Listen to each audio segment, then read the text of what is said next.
Hi, everybody. Just make sure this thing's working. Yeah, it is. Great. Hi, I'm Simon. I'm head of UX design research at Gumtree. I'm also a hugely anxious person, and I'm really, really terrified of getting up and presenting like this. And because I'm a massively anxious person, what I'm going to do is I'm going to share with all the things that I've learned and practiced to help try and do the best job possible when I'm trying to present my ideas. So I hope this all helps you as well. Now, I spend a lot of my time at Gumtree trying to get people to buy into my ideas. I've worked in product for several years now, and before that I was at ad agencies, which is where this picture was taken. Is anybody in an ad agency here or consultancy here? No hands have gone up. There's like 2 people who are sort of like feel really ashamed. Yeah, we do. I empathise with you. This is what made me feel like then. I wanted to finish myself with a Nerf gun back then. But in both environments, you get a short amount of time to pitch to a room of decision makers. And you need to make them believe in and fall in love with your idea in roughly the same time it takes me to shave my head, which is usually about 10 minutes. It was maybe a little bit longer this morning. And good communication lies in how we are made up and how our eyes and ears draw information from around them and how our brains process that information. And in her fantastic TED Talk, Nancy Duarte speaks about how the difference between a mediocre idea that is adopted and a good idea that is rejected is how they're communicated. Now, this is one slide that I always get wrong. I always put up donuts, and people seem to like the manky one on the left-hand side. But who thinks that this is the nice donut? Hands up. And who thinks this is the best donut? There's still people that think that's the better donut. I don't understand it. I showed this to my wife last night as a sort of like run through, and she said, "That's got nuts on it, that will kill me." So is there anybody with nut allergies in here? Thank God for that. There's nobody that's going to die from that. But yeah, be really careful with donuts and be really careful. This is why preparation is really, really important, right? And I've broken down how you can communicate your ideas into 3 parts.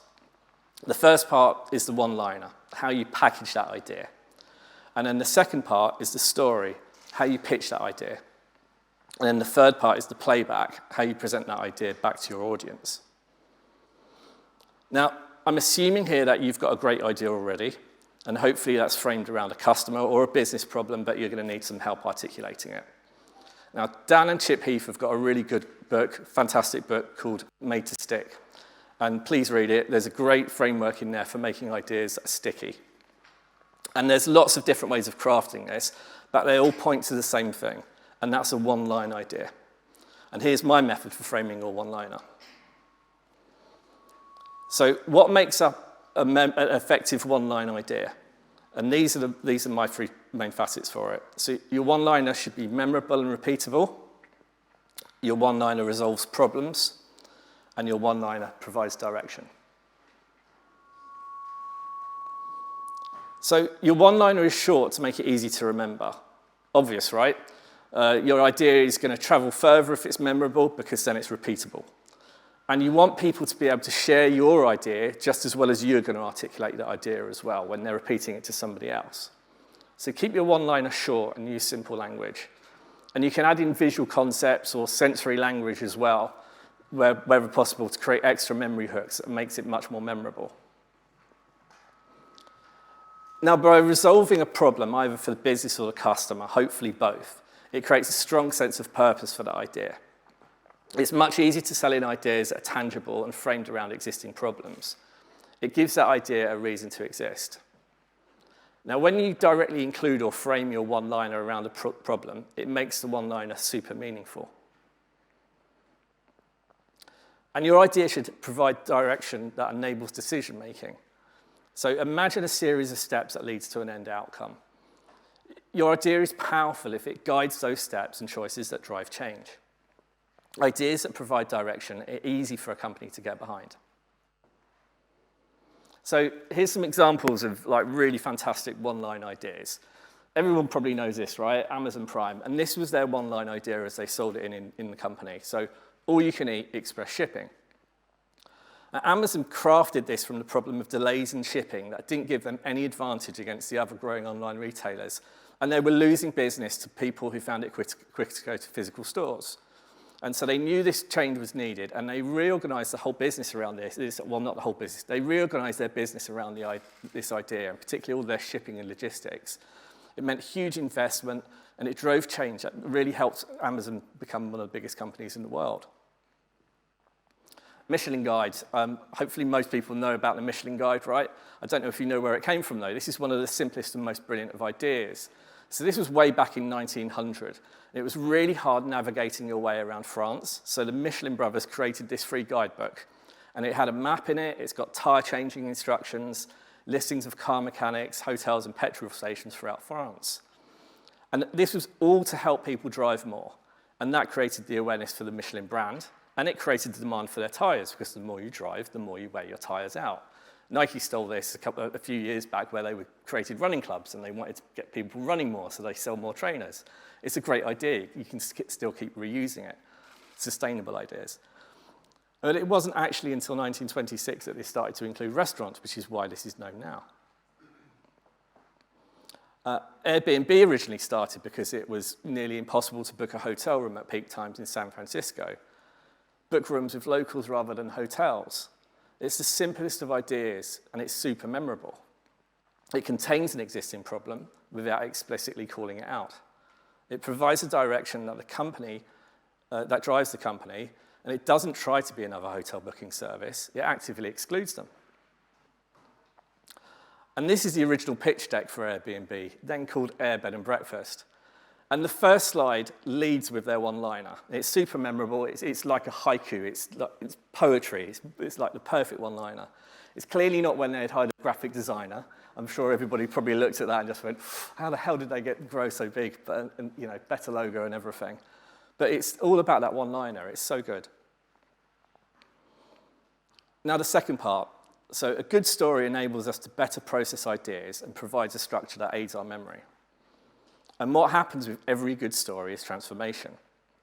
It highlights how and why the transformation took place. Now, our brains have evolved to process and organize information as stories.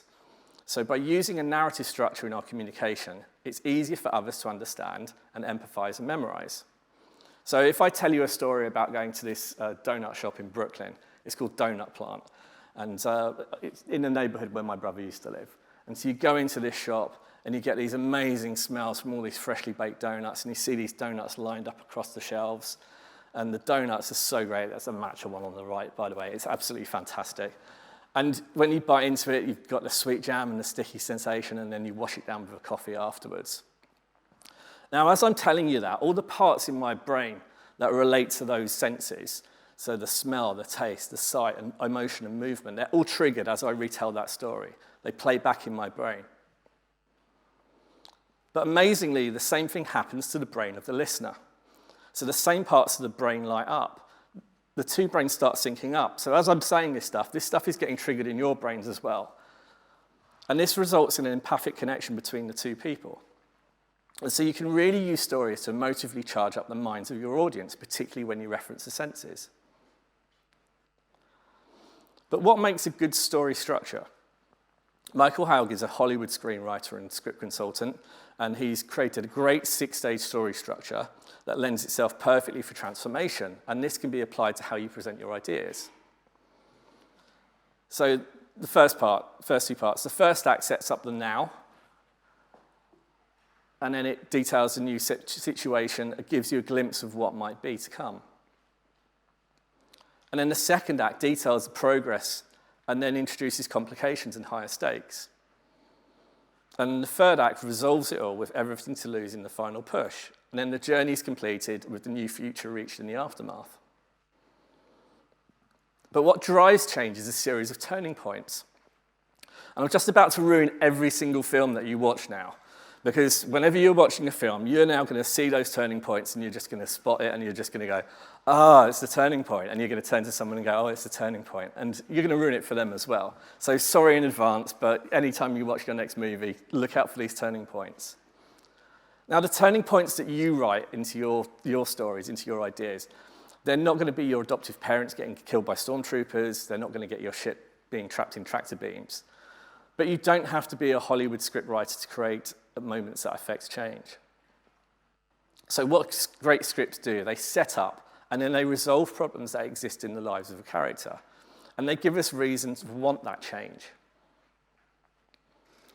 So Nancy Duarte talks about showing the what is, the current, the norm, and then putting that, juxtaposing it against the what could be in the future. And she uses this clip of Steve Jobs introducing the iPhone as an example. And this is the first time Jobs brought out the iPhone and presented that. I think it's like 12 years ago now or something. But what Jobs really does here is he sets up a problem. He's got the existing problem in the world that buttons and controls can't change, and this is what phones looked like back then. How many people can actually remember or use phones that look like this? No one's putting their hand. There's a couple of people put their hands up really nervously over there. Right, okay, I know how old the audience is now, and I'm definitely one of the older ones in the audience. But then what he does, he shows that resolution of the problem. He shows you how it's going to get solved. There's an element about it, about the current, but it's more all about the problem. And the problem could be something that even rears its head in the future, so it's not about the current. So the whole thing is a story that shows transformation by resolving problems. So this is my tweaked version of Nancy Duarte's structure of how you can show transformation when you're putting it into a presentation or a deck. So like a film script, your idea shows the pits of problems in your world juxtaposed against the highs of resolutions. And by starting with where you are now as the benchmark, and then framing that against a series of problems, you demonstrate how you anticipate the setbacks and show how your ideas will succeed. And by sharing all of these problems and showing that you're anticipating them, you're showing that you're in control of all these problems that are going to be coming up in the future.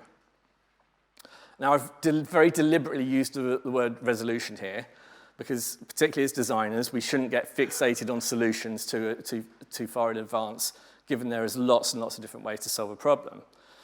And the resolution details the outcome. It's what the solution brings you. And a good resolution could answer some of these questions. So like, who will it impact and why will they care? And what will be gained and avoided? Back to the Airbnb deck. This is slide 2 in their deck. This is how simple their deck is. It's brilliantly simple. And it gets straight into the problems. It lists 3 customer problems, really simply, really clearly. And then the slide straight after that, slide 3, they're the solutions. I'm a bit annoyed that they went solutions rather than resolutions, but I think they've done a decent job, right? And it lists out those benefits of travelers and hosts in super simple terms. And this leads us neatly into how you play back your idea. Now, we're living in a period of time where we're producing more information than our brains can actually process. Too much information paralyzes our ability to make decisions. So it's really important to play back your idea and your story in a way that others can easily consume. And we know the message itself is important, but it's also essential to understand the people who are receiving that message. So hippos, the highest paid person's opinion, they're usually the decision makers in a company, and they're the people that you ultimately need to influence. There's usually more than one too, which makes things complicated. And there's a great article published in the Harvard Business Review called Change the Way You Persuade. And they interviewed over 1,600 executives, and then they put them into these 5 distinct behavioral groups. So let's meet our hippos, and I want any executives in the room to see if you can spot yourself. I want everybody to try and spot the executives above them or the stakeholders above them and see which hippos that they're dealing with. So the first one is charismatics. And they get quickly excited by new ideas, but they make their decisions based on balanced information, not just emotions. So when trying to persuade a charismatic, keep your cool and don't jump on the roller coaster of their excitement as they're exerting it in a room. Be really focused on the results that you're going to generate. You want to make simple and straightforward arguments. Use visual aids to stress the features and benefits of the proposal. Thinkers. Thinkers are the toughest executives to persuade. They're very risk-averse, and they're slow to make decisions. But they're swayed by data, so they have lots and lots of data in different formats ready for them. And thinkers need as much information as possible, including lots of pertinent market research, customer surveys, case studies, core benefit analyses, etc. And they want to understand all perspectives of a given situation. Third one is skeptics. Skeptics tend to be highly suspicious of every data point presented, unlike the thinkers. and especially any information that challenges their worldview. And they can come across as being a bit aggressive. They're usually described as take-charge people. And you need to have credibility with skeptics. And so if you haven't got enough established credibility already with a skeptic, you need to find some way of transferring it to you in a room. So find someone that's already got that credibility and get them to endorse you in that meeting. Then followers. Followers tend to be risk-averse. They make decisions based on how they've made similar choices in the past or how others have made them. Now, followers tend to focus on proven methods. They use references and testimonials to persuade them. And they need to feel certain they're making the right decision. And they're looking to see if others have succeeded with similar initiatives. And lastly, controllers. Controllers hate uncertainty and ambiguity. They focus on pure facts and analytics of an argument. And your pitch needs to be highly structured and credible. The controller wants details, but only if they're presented by an expert. So the best bet here is to give them the information and hope they convince themselves. So did anybody find their boss or stakeholders in here? There's a few people nodding. Ronnie's just like, yeah, I'm inspired by that guy. So I'd be interested to find out which type of boss or executive Luke falls under, which hippo he is. Now, this is quite complicated, though, and there's a lot of detail in there. So if you don't know much about your stakeholders, or you want a simpler way to serve your hippos that need the different levels of information, you can use the skim, swim, dive content method. So I'm a massive fan of this. I go on about it all the time. It caters for most ways that people like to consume information. So you've got your skimmers. Skimmers can provide an executive summary to them. You can just an overview of the key points and outcomes that you've got. So this is usually your one-pager and TLDR. They're going to look at this and they're going to disappear off really, really quickly. You can also write headlines that make sense in isolation, but they're going to be the only thing that get read. So bullet points are great for skimmers as well. Swimmers like more depth, and you can have a few shorter paragraphs that expand the details and some visualized data that supports your story. And for divers that read absolutely everything, you have all of the fine detail and depth they need, and you package everything into supplemental slides, or you put these in an appendix for them, and you link off to them. And when you're presenting data, don't be tempted to pack in too much information. Use the data to support the story that you're actually telling. Keep it simple. Even if you're dealing with someone who needs lots of data, presenting it in a simple way is going to help them to process it. So break it into smaller chunks. Can anybody guess what these numbers relate to? No guesses? I'll make it easy for you. Average number of donuts consumed by Americans annually. That's a lot of donuts. I've tried to work this out. Someone can work this out in their head for me, and then how many donuts each American is eating. And then the estimated size of the US donut industry, of course. And what you need to do is own the stories of your data as well. So if you're using charts or stuff to demonstrate data, don't just rely on the numbers. Pull out the key pieces of your story and tell it on that slide. Don't make it ambiguous, be obvious, be really clear. When someone walks away from your meeting or presentation, they need to remember your story, not the one that they contrived themselves. Does anyone know what type of chart that is? It's a donut chart. So,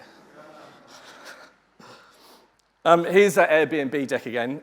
You can tell how much I love these guys. Look how simple the data is there, right? See how simple it tells that story of the revenue opportunity. Now, brains aren't good at holding large, long amounts of information. They can only process and retain smaller chunks. So this is the second longest word in the English dictionary, flocky knocky nihilipilification. It's really hard to remember how to spell it, let alone say it. I couldn't actually fit the longest one on there. Does anyone know the longest one? No, it's not the Welsh town. Everybody thinks that. It's actually, the longest one's pneumono-ultramicroscopic silicovolcaniconiosis. That's the worst party trick I've got. That's all I've got, I'm afraid. I can teach anyone to spell that as well. And how you learned how to spell something like this is you break it down into smaller chunks. Because when you break it down into smaller chunks, that's the way that your brain processes and stores information. And now we already use things like chunking to present longer strings of data like phone numbers, credit card numbers. But you can also use chunking with text and larger amounts of information by simplifying them into smaller groups.